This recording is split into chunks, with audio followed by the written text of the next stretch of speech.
A lot of the upheaval and disorder and frankly conflict in the world today is due to economic dislocation, economic competition. My name is Michael Pignatello. I'm a Foreign Service Officer at the U.S. Department of State. You don't have to look very far around the globe to see examples of parts of the world where one economy that maybe isn't doing so well can affect the neighbors around it.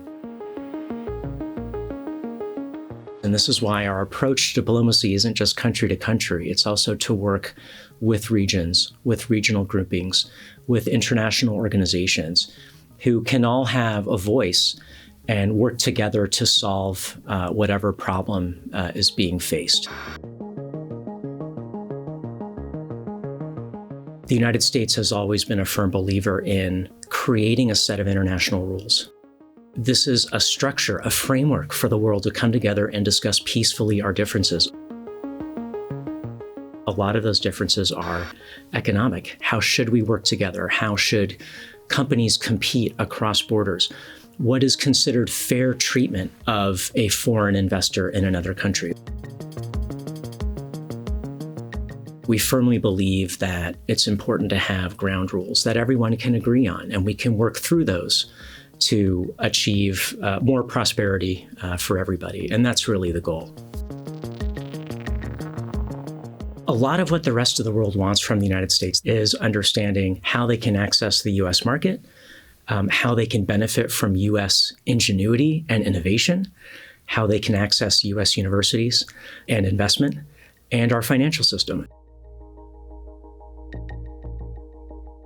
We do face a lot of challenges in countries, though, especially when we look at economic issues. Some countries are not necessarily favorable to US or foreign investment. US businesses that have set up in a country, for example, a factory, may face challenges in taking their profit and sending it back home to the US. They might face other political or other related challenges that the United States can be helpful with. A big part of what we do is to help US businesses and investors overseas. We have a lot of resources that are at great places for Americans to look first for information.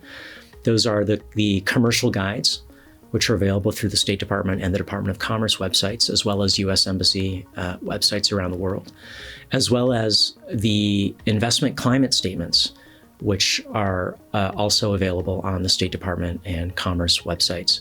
Those are great resources for potential US exporters, for business people who want to have a basic understanding of what it's like to do business in a country and whether or not a certain market is a good place to invest. Even in countries that are not necessarily open to US investment, we'll still find that the US market is very open and welcoming for them. And that provides leverage for us to also negotiate for better terms in their market. We may have a political disagreement with a country. Political disagreements, though, don't always spill over into serious things like economic sanctions, which I know people hear on the news all the time, right? We have a lot of ways at our disposal, a lot of methods of negotiation that we employ to try and achieve an outcome that we desire through constructive means.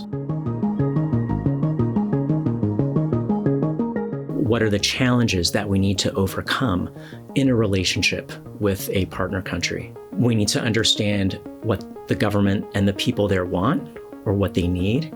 And we do that by engaging in these discussions. So through this relationship building, we start to understand and piece together a picture of how that country is doing economically, what their political system is like.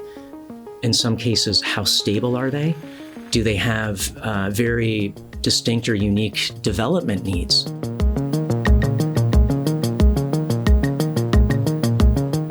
There's a lot that we can do to improve the quality of life for people around the world and the economies that they're in.